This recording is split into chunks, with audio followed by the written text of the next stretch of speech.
છોટાઉદેપુર જિલ્લામાં 1979ની સાલમાં ખેડૂતોને સિંચાઈનું પાણી મળી રહે તે માટે પાવી જેતપુર તાલુકામાં ડુંગરવાડ ખાતે સૂકી સિંચાઈ યોજનાનો ડેમ બનાવવામાં આવ્યો હતો, જેને લઈ ખેડૂતોને સિંચાઈનું પાણી મળી રહેતું હતું. પરંતુ એ જ ખેડૂતો આજે એટલા માટે દુઃખી બન્યા છે કે જે ખેડૂતોના ખેતરો સુધી માઇનોર કેનાલો દ્વારા પાણી પહોંચાડવામાં આવતું હતું, એ માઇનોર કેનાલો અતિશય જર્જરિત બની ગઈ છે. કેટલીક જગ્યાએ તો ગાબડા પડી ગયા છે, તો કેટલીક સ્પાઇસન તૂટી જતા પુષ્કળ પ્રમાણમાં પાણીનો વેડફાટ થઈ રહ્યો છે અને એ પાણી ખેડૂતોના ખેતરમાં જતા ખેડૂતો ખેતી પણ કરી શકતા નથી. વર્ષોથી અધિકારીઓની બેદરકારીનો ભોગ ખેડૂતો બની રહ્યા છે. ખેડૂતો દ્વારા કેનાલોની મરમ્મત કરાવવાની રજૂઆત કરવામાં આવતા ખેડૂતોને આશ્વાસન આપવામાં આવે છે કે આ વખતે તો કેનાલોનું રિપેરિંગ કામ કરી દેવામાં આવશે, જેને લઈ કેટલાક ખેડૂતો ખેતી કરવાની તૈયારી પણ કરી દે છે. પરંતુ સમયસર રિપેરિંગ કરવામાં ન આવતા ફરી તેમના ખેતરોમાં પાણી ઘૂસી જાય છે અને તેમની મહેનત પર પાણી ફરી વળે છે. એક તરફ ચોમાસાની ખેતી નિષ્ફળ જાય છે અને એક તરફ ખેતરોમાં પાણી ભરાઈ જતાં ખેતી કરી શકતા ન હોય ખેડૂતો નિરાશ બન્યા છે. ખેડૂતોના ખેતર સુધી પહોંચાડવામાં આવેલા કેનાલો કેટલીક તો બિસ્માર બની છે. તે ખેડૂતોને નિસાસા નાખવા અને રડવા સિવાય બીજો કોઈ વારો નથી. આ સ્થિતિ આજની નથી. વર્ષોથી પાવી જેતપુરના તારાપુર સહિત અનેક ગામોના લોકો ભોગ બની રહ્યા છે. ખેડૂતોનું કહેવું છે કે અમારા પાસે જમીન હોવા છતાં બીજાના ખેતરોમાં મજૂરી કરવા જવાનો વારો આવ્યો છે. જે ખેતરો પર ખેતી માટે લોન ઉછીના લીધા છે તે પૈસા ભરપાઈ કરી શક્યા તેવી સ્થિતિ નથી. સૂકી જળાશય ડેમનું પાણી કેનાલોમાં છોડાતા જ ખેડૂતો ચિંતામાં મુકાઈ જતા હોય છે. કેનાલોની સફાઈ પણ કરવામાં ન આવતા કેનાલો ઉભરાઈ રહી છે. કેટલીક જગ્યાએ ગાબડા પડી રહ્યા છે. તારાપુર સીમના આ વિસ્તારમાં ઠેર ઠેર ખેતરોમાં પાણી જતું જોઈ ખેડૂતો ફક્ત નિરાશા જ નાખી રહ્યા છે. જ્યારે આ વિસ્તારના ખેડૂતો પાસેથી જાણવાની કોશિશ કરી કે પાણી આવવાનું કારણ તેમને તૂટેલ માઇનોર કેનાલો બતાવી અધિકારીઓ દ્વારા કેનાલોનું રિપેરિંગ ન કરવામાં આવ્યું હોય તો જાતે પણ કરી દે, પણ જ્યાંથી લાખો લીટરનું પાણીનું વેડફાટ થઈ રહ્યું છે ત્યાં જવું ખૂબ મુશ્કેલ છે. તે ગીર જાળીમાં છે જ્યાં માઇનોર કેનાલોના સ્પાઇશન આવેલા છે, જેમાં ગાબડું પડી જતા પાણીનો વેડફાટ થઈ રહ્યો હતો. જે પાણી હવે રહ્યું છે તે રોકવું ખૂબ મુશ્કેલ છે. આ સ્થિતિમાં ખેડૂત કરે તો શું કરે? ખેતરોમાં ફક્ત ઉગી નીકળેલ ઝાડ જ જોવા રહી છે. કેટલાક ખેડૂતોએ પોતાના ખેતરમાં ઘૂંટણ સમાન પાણીમાં ઉતરી બતાવ્યું કે આ ખેતરમાં અમે ખેતી કેમ કરી શકાય? ચોમાસામાં નથી ખેતી કરી શકતા, પાણી ભરાતા શિયાળામાં પણ ખેતી કરવી શક્ય નથી.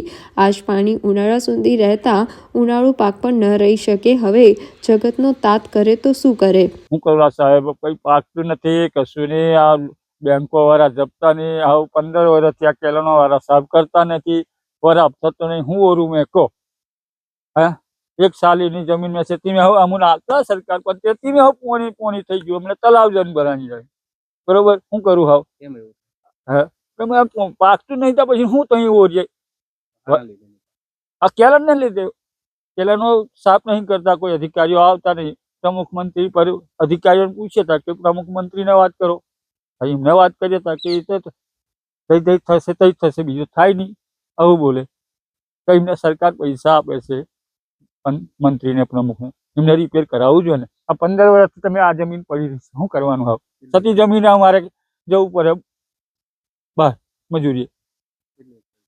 આ 12 એકર જમીન છે સાહેબ અમારે બધાને ગામવાળા, અમારા આ બધાને. હવે શું કરવાનું? હા, લોન લીધી છે સાહેબ મારી 1,30,000 રૂપિયા લોન છે. મેં મેનેજરને મળવા ગયો સાહેબ, તો મને કે તારી જમીન વેચી દે એમ. આ કકમ જમીન સાહેબ? અમુની ઇન્દિરા ગાંધી આપેલી જમીન, 20 મુદ્દાની અંદર આપેલી જમીન કકમ વેચું મેં? કેમ રડો? તો પણ રડવું નહીં તો શું કરું? હે, આવું બોલે તો પાક છે તો ભરશું એવું મેનેજરને મેં વાત કરેલી. કોઈ છતાં મેં કઈ શેઠિયાના પૈસા લાવીને મેં લોન ભરી તો કે હા તને લોન ના મળે એમ. આજે 5 મહિના મેં પૈસા ભરી દીધા. કેટલા વર્ષથી? હા, આ 15 વર્ષથી સાહેબ. પરિવારનું ગુજરાન કેવી રીતે? શું કરીએ? મજૂરી કર્યા, કઈ 1-2 ઢોરો રાખીએ, એવું કંઈક રાખીએ, કમાઈ ખાય, બીજું શું કરીએ? સરકારને આ બધું આયોજન કરવું જોઈએ બધું એમ.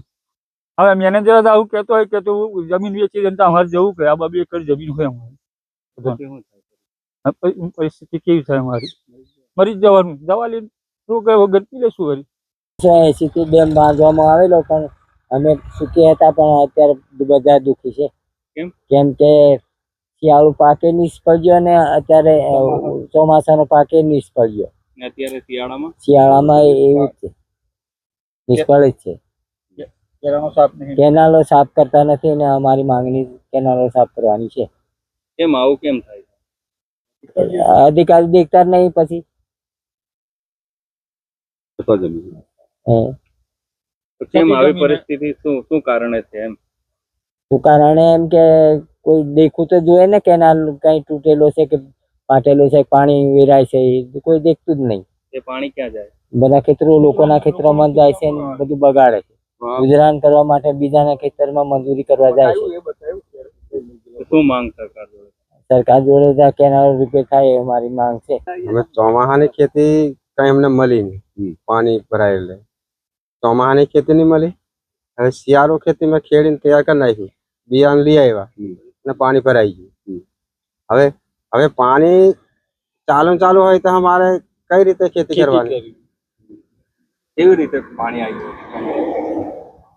કેનારો રિપેરિંગ ના થાય ત્યાં સુધી ઉપરથી પાણી વધારે આવતું હોય, રાતે લોકો પાણી ગમે તે વારતા હોય, ખેડૂત રાતે મૂકીને જતા રહેતા હોય તો પાછળ જ્યાં પાણી નીકળતો હોય નિકાસમાં નીકળી જાય એટલે પાછળ વાળા ખેતરને બગડે. બધું સાફ સફાઈ નથી એટલે પાણી નીકળે ને. લાગે છે તમે હવે બિયારણ લાયા છો અને ખેતરમાં પાણી ભરાઈ ગયું છે, હા, કેવું થશે? હવે એ તો નુકસાન જ ને. હવે એનું કોઈ ગેરંટી નહીં. હવે વરાપ થઈ ગયો કદાચ પાણી ઉપરથી આવી જાય તો ભરા જાય પાછું. હવે વધારે આવતો હોય એટલે ઢારિયામાં ના આવે ને પાણી.